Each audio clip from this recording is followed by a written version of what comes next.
Hello everyone and welcome to a wonderful game that was suggested to me by Lucas Lawrence. It was played in the recently played Cake DeFi Christmas Arena, and so many games were played that there's no way I could even check 10% of them. So I said that if you guys get a glimpse of a nice game, do send it over and I will check it out. And this one is quite a nice one as it features the Evans Gambit. Both players are from Uzbekistan here, Nodirbek Yakubuev, Grandmaster and FIDE Master Mukidin Madaminov, and I'm very, very glad that a country that's doing so well and has so many young talents now. If you've been following the World Rapid and Blitz Championship, you've seen that players from Uzbekistan did incredibly well in both men's and women's section. And now, well, it seems that they are starting to employ the ultimate chess weapon, that is the Evans Gambit. So I don't want to, overpraise it, but let's check it out and just see what kind of damage it can do. So Yakubu with the white pieces opens with e4.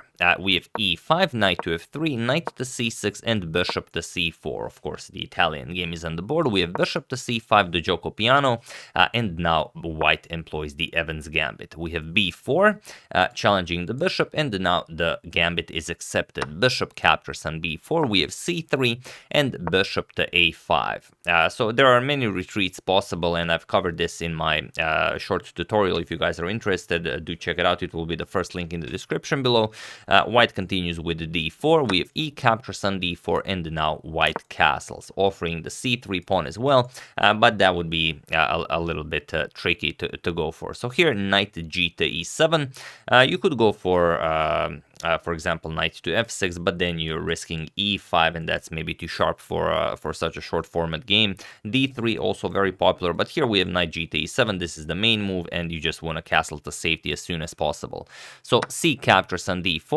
White says, all right, I have nothing better. I'm just gonna create this massive center here, and now black strikes in the center with the d5. You want to get rid of white's strong center. So e captures on d5, knight captures on d5, and now queen to b3. A very natural square for the queen to be developed in the Evans Gambit. You are attacking the d5 knight twice, and also if the knight moves, you will be attacking that f7 square. That's a very standard target in the Evans. And now bishop to e6, defending the d5 knight and also offering the b7 pawn. Now you could grab this pawn, but you really don't want to. I mean, you don't play the Evans Gambit to grab pawns. You play it to give pawns. But I will show it, as I know you guys are interested. The point is, after you capture this, we get this very, very tricky line, knight d to b4. Now we are opening up an attack towards the bishop here, and now d5, and now rook to b8. And now white will have to give up the queen for rook and bishop. For example, captures here. We're going to play knight captures, and now d captures on e6, f captures, and this position is considered roughly equal. So if you want to try and play this and show off a little bit, you can, but there are other moves you can play. So instead of going for b7, bishop to a3, another standard idea in the Evans, you prevent black from castling, and now bishop to b4. Rook to b8, also playable here, but we're gonna go with what was played, bishop to b4, preventing castles, and now forcing white to either move that bishop or capture on b4. So bishop captures on b4 was played, knight captures on b4, and now a3. And notice how in the Evans Gambit, when played correctly, every move is aimed towards keeping that black king in the center of the board. So now you're playing a3, you're saying you are not castling just yet. So here, knight back to c6, and only now we're going to capture on b7. So queen captures on b7, again with a tempo. The knight is being threatened here, so you have to do something about this. You can't move the queen because the rook would hang, so there's not all that much you can do here. Knight to a5 was played, attacking the queen and the bishop, and this is already considered a small victory for black if you can eliminate white's light square bishop in the Evans, but of course Yakubu will not allow this. Bishop to b5 check, and now what do? It seems that black is not castling after all. The problem is, if you play c6, yes, you can give up a pawn, but after captures, and captures, you're still not castling. You still have to play king to f8 or king to e7, and white will just be better here. On the other hand, you cannot block with bishop to d7 because the knight here is hanging then. So what can you do? King to f8. And okay, It's not a lot, but we've prevented black from castling, and if we can finish the game before black plays g6, king g7, and gets the rook into the game, then we're gonna be very happy. So here, queen to a6, so we've saved the bishop and the queen, and now we have c6 here. There is a game where knight to b3 was played in the database attacking the rook, but c6 here is a new move, so now as of move 16, we have a completely new game. So let's see, what do you do here? Bishop captures on c6, and now black doesn't want to eliminate the bishop, but rather brings the rook into the game. So, okay, giving up a little bit of material for rapid development, but look at this. It's white who played the Evans Gambit, but it's white who's up material. White is up a pawn, and it's a past d pawn. So this is I would say this is a complete win for the Evans.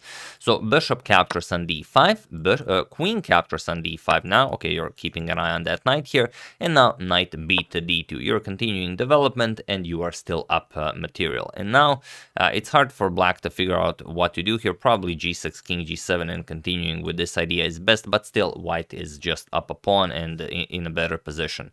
But here, knight to c4 was played, offering another pawn. For example, you can capture. After queen captures, you can pick up the a7 pawn, but white first throws in a nice rook 8 to c1, now saying that knight is not going anywhere. If it moves, just rook captures on c8.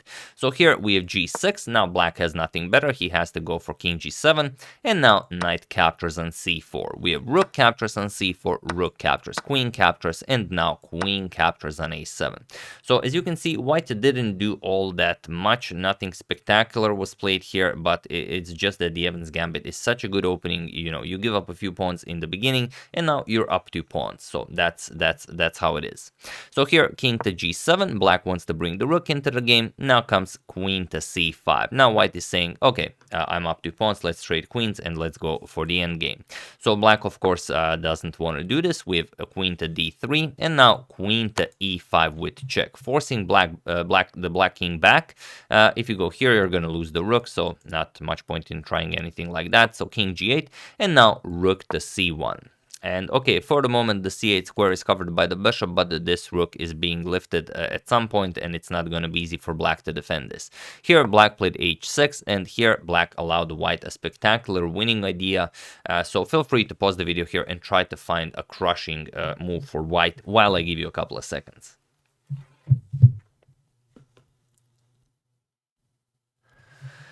So for those of you who were able to do it, congratulations on spotting such a nice move. And for those of you who just want to enjoy the show, it is, of course, pawn to d5. That's the good stuff. Point is, of course, if we move the bishop, or rather, even if we capture with the queen, if the bishop still covers the c8 square, we can just play rook to c8 with check.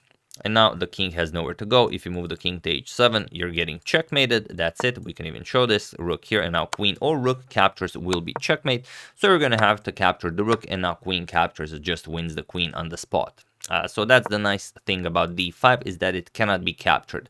So what can you do? Well, you can move the bishop, let's say bishop to d7, but even this will not help you. Just rook c7, and now the bishop is out of useful squares. There's no way to continue playing this, and it's just going to be game over. You can't move the bishop, for example, anywhere, because then just queen to e8 check followed by queen captures on f7. And if you try something like queen to b1 check, we can just block with the knight. The queen covers the e1 square. And yes, you can defend a little bit. Queen b8 check, d6.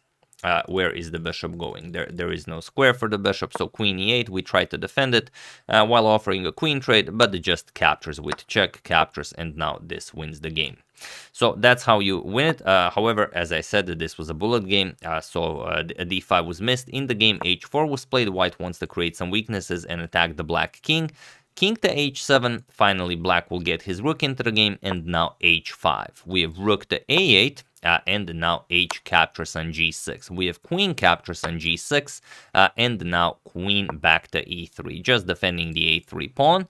So queen to g5, and basically here the game really went south for black, because he was very low on time, and he played queen to g5 and he blundered the queen. So here knight captures on g5 was played, h captures and queen captures, rook captures on a3, and now queen to h4 check, king g7, and now rook to c5. There is not much black can do here. Rook c3, trying to confuse white, maybe get some sort of a stalemate, because that also counts in a tournament. Rook captures on c3, bishop to d5, and now rook to g3 check, king f8, and queen to d8 checkmate. So this is how the game ended, but up until this point, it was a perfectly played game, and this d5 move was just crushing for white. So I just used this game as a template to show you how you can, really crush your opponents with white in the Evans Gambit, because a lot of people, if you go for e4, e5, knight f3, knight c6, bishop to c4, will play bishop to c5, and you will get a chance to play it. So do try playing it, try and make your own moves, try and study a little bit. Like I said, if you want, I made a little video on it, first link in the description below, and you can check it out and learn a bit more about this amazing opening called the Evans Gambit. So yeah, that's the game. Hope you guys enjoyed it. I would like to thank Robert Stadelman, Ryan Urban, Patreon, Andrew Dinian, and Link for a contribution to my channel. Thank you a lot. I really appreciate it. As usual, you can check 2 of my previous videos here. Thank you for watching, and I will see you soon, continuing to check up on your wonderful suggestions, such as this one, and whatever else happens in the chess world. So thank you all. I will see you soon, and have an excellent rest of your day.